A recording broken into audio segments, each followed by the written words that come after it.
Hey, what's up guys? In today's video, I'm talking about the INTP and which male archetype role he fills in society.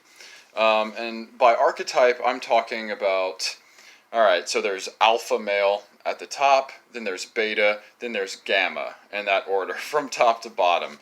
An alpha male is someone who more or less plays by the rules of society, but sees those rules, sees that conventional structure as a battleground, as a field for competition that he seeks to win.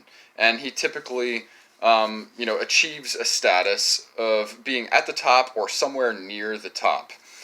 So he takes society as a structure in his mind, as a field for competition, and he plays that game, so to speak. Beneath him is the beta. The beta male is someone who, well, first of all, makes up the majority of men, I would say. It's kind of your typical good guy. It's someone who has a job and basically lives to serve the alpha in more ways than one. But, he may have like an alpha boss, he may be a manager or a middle manager or even an upper manager. He may even be an upper manager within whichever structure that he works. But it's it's actually more about mindset, being alpha or beta or gamma. It's more about mindset rather than where exactly you're slotting yourself into society, because of course everyone has potential that they haven't fulfilled. But the beta is happy being that good guy at work, the yes man, being the yes man, good guy at home, and is obviously at higher risk than the alpha for divorce, because women prefer a man who is more independent, can stand his ground, or at least is more dominant within whichever structure he works. And then so the beta is the typical guy, I guess you could say, who plays by the rules of society and doesn't really question them. The gamma is even below that. He, may be anywhere in that structure, but his mindset is one of victimhood. He is beneath the beta in mindset and beneath the beta in life with regards to being able to attract women. He doesn't really have anything to offer them, and that has created this bitterness and resentment inside of him, and so he's more likely to play the victim, play into progressive, politics, and basically be a libtard. So, you have alpha, beta, gamma from top to bottom, and that makes up most men in society. But over here, doing his own thing is the sigma male. And when the INTP and the ENTP too, I would say, are at their best, they are a sigma male. And they may be a sigma male before they reach a certain level of success or status. But the sigma male is one who looks at society, convention, as a game that he does not want to play. A game that does not suit his way of thinking. Remember, INTPs, and I'm going to say ENTPs as well, are very independent thinkers. Independence of thought matters to them at least as much as truth itself does. Just thinking for themselves and doing their own thing and creating their own structure and rules to live by. They'd rather do that. They'd rather be more freelance than play by those rules and sort of be, under the power of someone else. They're more inclined to, ride a motorcycle. They're more inclined to be intellectual and more introverted in the INTP's case. But ENTPs can, have like this sort of closet introversion, I would say. ENTPs can really be alpha or beta or sigma. Anybody can be beta, really.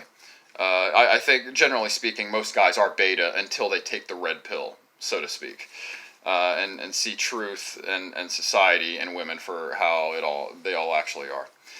So anyway, So the INTP at his best is thinking independently. It's one of his highest values, and he is actively taking steps toward building a structure and building a life that suits him, independent of what anyone else thinks or is doing.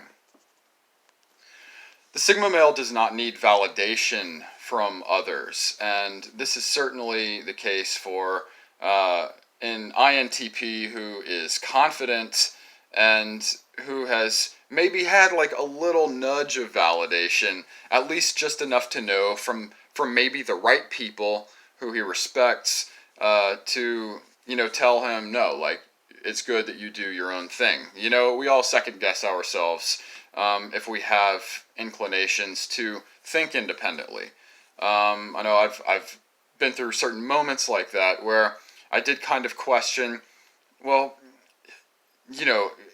gaining success does matter what other people think, because in a sense, organic growth is what you want. Organic, you know, I guess progress to the top of whatever field it is, or whatever structure you're building for yourself. It's going to take a form that may not be exactly what you expect. It may not go according to plan, and that's because you do have to learn to work with other people and take advice from the right people in order to do it right. No man is truly an island. But the Sigma male / the INTP, when he is at his absolute best, it does kind of have that level of independence that other types really don't have. He's not willing to play by other people's rules. And that ends up working out well for him if he is fairly organized, if he does surround himself and work with the right people and is a good judge of character in selecting people to work with. He will become that Sigma male, or perhaps already is in mindset, which is at least equal to or greater than the alpha male in society. I kind of relate INTJ and INTP to each other a lot, and compare them, contrast them. INTJ tends to lead a much more conventional lifestyle, much more maybe conservative in the way they choose their structure to live by.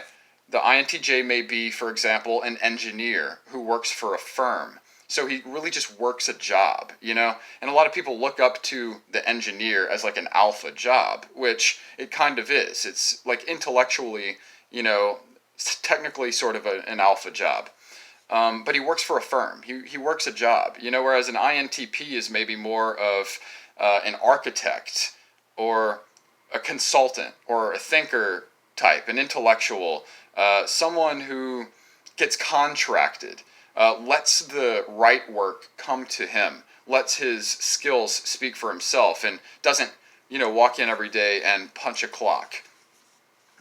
His value is provided on the basis of need, and need only, in a particular case, So, anyway, that's just a thought on the INTP, and to some extent you could relate the ENTP to this as well.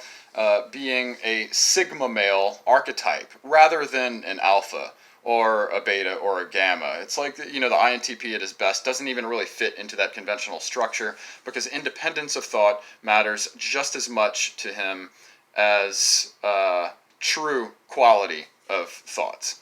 And that's my video. Hope you enjoyed it. See you in the next one. Cheers.